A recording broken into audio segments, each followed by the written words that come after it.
Hello, welcome to my series titled Questioning Woke Psychotherapy. My name is Michael Dewan Herrick.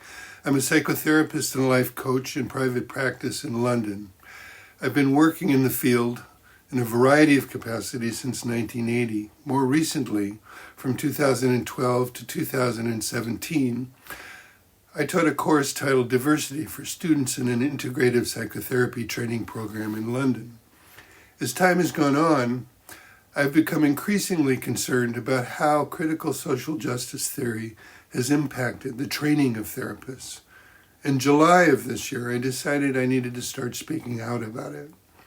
I've posted a video every week since then, and this is my 20th video so far. In this video, I'll talk about the idea of lived experience, what is true and valuable about it, and how it has become weaponized by the woke to silence questions about or challenges to its ideology. I will also explore the implications of this for psychotherapy. Consistent with my intention for this series, I want to first preserve what's true and useful from the woke view. I will spare you my long backstory about this, but suffice it to say that since my initial training 40 years ago, I became aware of how important it is for those diagnosed with psychiatric disorders to share their own experiences and stories, and to not rely just on the ideas and jargon of the field. So I get it. Those who have direct experience of anything that becomes of general public concern, like mental health issues, racism, sexism, homophobia, poverty, or anything else, should be listened to. They have vital insights from their lived experience that deserve to be included in any discussion of the topic. This includes not only what their experience might mean, but also what, if anything, ought to be done about those experiences.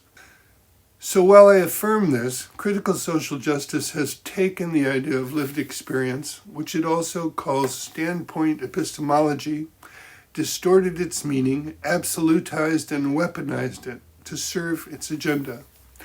Let me explain. Let's start by acknowledging what lived experience means.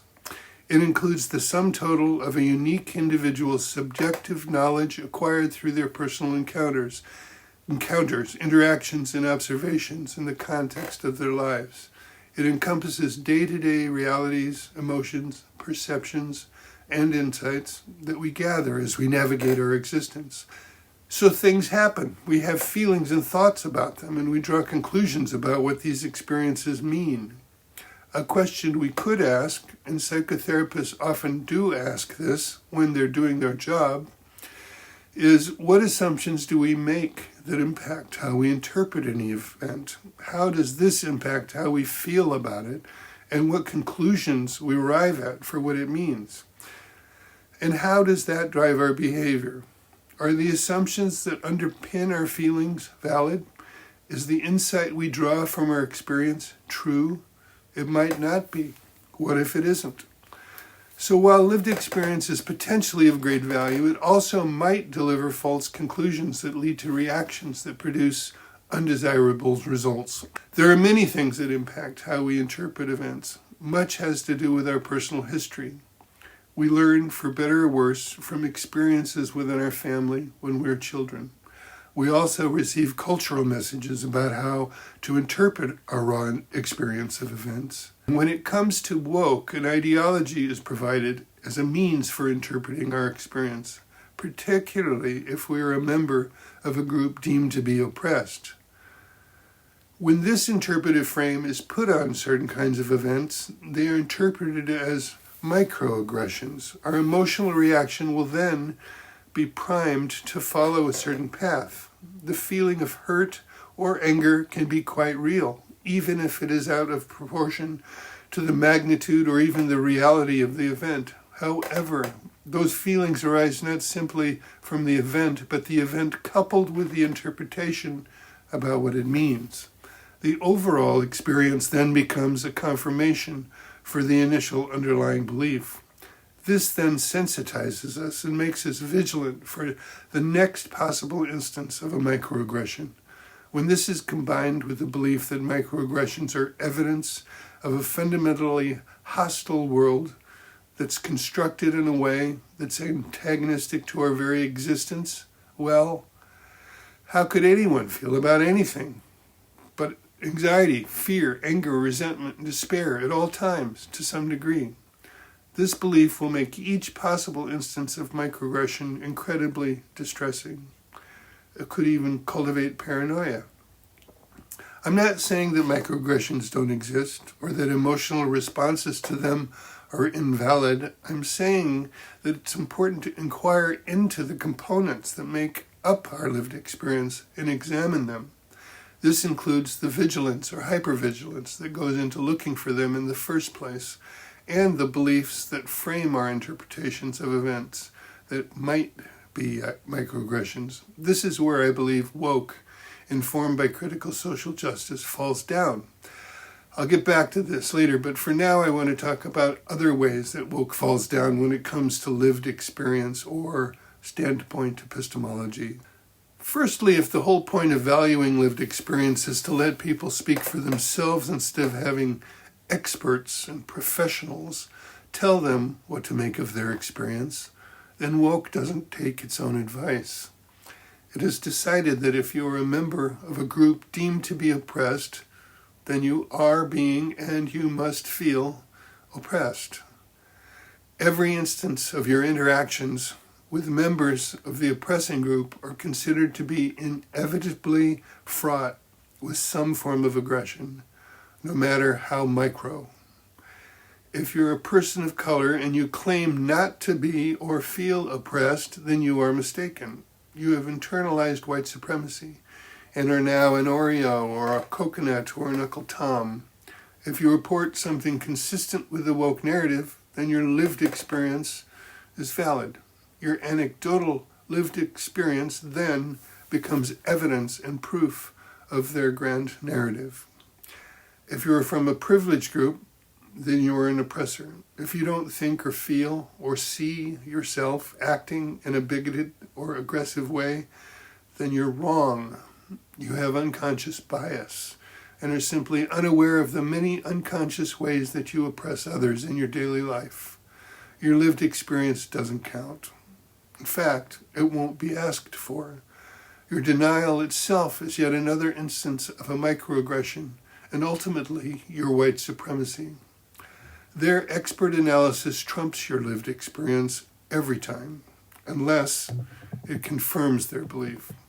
The other thing that woke does is to privilege standpoint epistemology. It's not just an important perspective to bring to the table for discussion, it's the final word. When oppressed people speak, oppressing people must be silent and listen. They must validate what is said, not challenge it in any way, and not provide any counter or mediating perspectives. This is routinely the practice in DEI trainings. Personally, I believe that there is a crucial place and time for deep listening without interrupting, followed by an acknowledgement and appreciation for what has been said, and some expression of understanding. However, I think that this ought to be followed by a dialogue that includes the other perspectives. Despite what may have happened between our ancestors in the past, I think that deep listening, as much as possible, ought to be reciprocal. Absent of this, I don't believe there is any way forward for reconciling different groups. And now back to how interpretation and hypervigilance influence lived experience. The woke should know something about interpretation as they constantly go on about it and how our lived experience is constructed, leaning heavily on postmodernism to deconstruct whatever they don't like and attribute all inconvenient truths to power grabs. They might apply the same analytic tools to their own assertions. Lived experience isn't like something simply given, like dipping a bucket into a lake to pull up some water. It's a product of what we pay attention to and how we make meaning out of what happens around us and in our own minds. And this is determined to a large degree by our personal history and the culture we happen to live in. Woke is now a significant part of our culture. It tells us how to interpret what happens, externally and internally. Despite its disdain for meta-narratives, it insists on a meta-narrative that we must all embrace under the threat of being branded an immoral reprobate and canceled. The world is divided into the oppressed and the oppressors. Any interaction between these two groups will automatically be fraught according to them. The question is not, did racism occur, but how did it occur? If we fail to constantly look for certain things and apply their interpretive framework to whatever happens, then we are complicit in subjecting ourselves to or perpetrating evil on others. So what happens if we follow their mandate? Do we simply become woke to reality and put ourselves in a better position to address injustice? Maybe, sometimes. But I think we also ensure that we'll have a steady stream of unnecessary adverse experiences, ranging from annoying to traumatic. And these will not necessarily be based on anything real, but more on our insistence that something very bad has happened. Something happens when we repeatedly have adverse experiences, whether real or imaginary, particularly if we amplify them to the level of trauma due to the meaning we assign to them. It rewires our brain. The amygdala, insulae, and anterior cingulate cortex become very sensitive and overactive. We then generalize our experience so that we begin to believe and feel that the whole world is unsafe. We become hypervigilant, constantly on the lookout for that bad thing we expect will happen. People are not to be trusted. Certain kinds of people are intent on disrespecting and hurting us. When anything even slightly resembles the thing that provoked our earlier distress, or what we've been trained to look for instance, when we've been triggered, our brain's danger or threat detection system is easily activated. In fact, it can be locked in an aroused state and leave us feeling anxious, constantly on the verge of fight or flight. This is well known by most therapists. Rather than affirm questionable interpretations of events, especially interpretations that exacerbate emotional distress, therapists traditionally help clients to explore and understand, 1, the beliefs that underlie, inform, and amplify their distress, 2, where those beliefs come from, and 3, to develop beliefs more aligned with reality. This is the basic premise of cognitive behavioral approaches to therapy. Therapy, particularly CBT, engages the client in a process of reflection and assessment of events, situations that are triggering. It helps them identify whatever beliefs may have contributed to their emotional reactions and behaviors. It helps them to develop alternative, plausible beliefs and ways of understanding situations and people, ways that minimize unnecessary emotional distress and suggest alternative ways of handling themselves. This process engages and strengthens the lateral prefrontal cortex, which mediates the catastrophic signals coming from the brain's threat detection system. If it isn't clear what this means, let me put a fine point on it. It means that simply affirming lived experience, even under the impressive-sounding philosophical premise of standpoint epistemology, it can go very wrong, especially when standpoint epistemology comes as a package deal with a woke ideological position and narrative that dictates how all events are to be interpreted. So having said that, this also needs to be said. Our brains have a threat detection system for a reason. There are threats and dangers we need to be alert for. We can't simply turn off the smoke alarm because we don't like its piercing noise. There are many lived experiences a therapist will need to affirm, if not point out, to their clients. For instance, for someone who is in an abusive relationship, it won't do to simply suggest they reinterpret things so that they can ignore their distressing emotions and carry on, perhaps making excuses for their abuser. That house will eventually burn down. This means the therapists need to be very discerning. Toward that end, it will not be helpful to simply affirm all lived experience. More precisely, it won't do for a therapist to just affirm lived experience that corresponds to and confirms the therapist's ideological beliefs and disconfirm whatever doesn't align with the therapist's beliefs.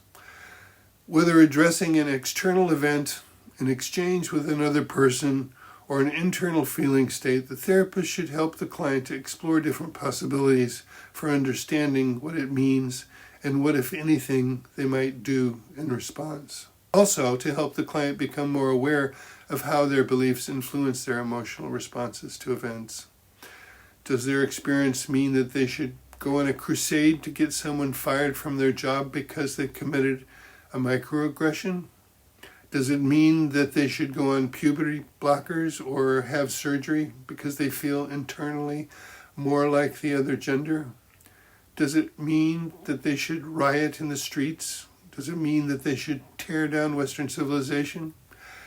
Could be, but I think that therapists are supposed to help their clients cultivate self-understanding and choose a life path that furthers their well-being and flourishing. It isn't the therapist's job, woke or not, to tell clients what their experiences mean or how to live.